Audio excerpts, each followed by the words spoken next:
ప్రకటన గ్రంథము 9వ అధ్యాయము 6వ వచనము.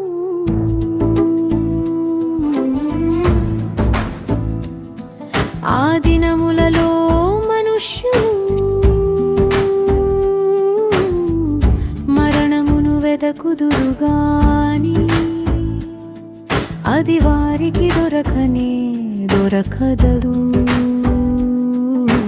చావవలెనని ఆశపడుదురుగాని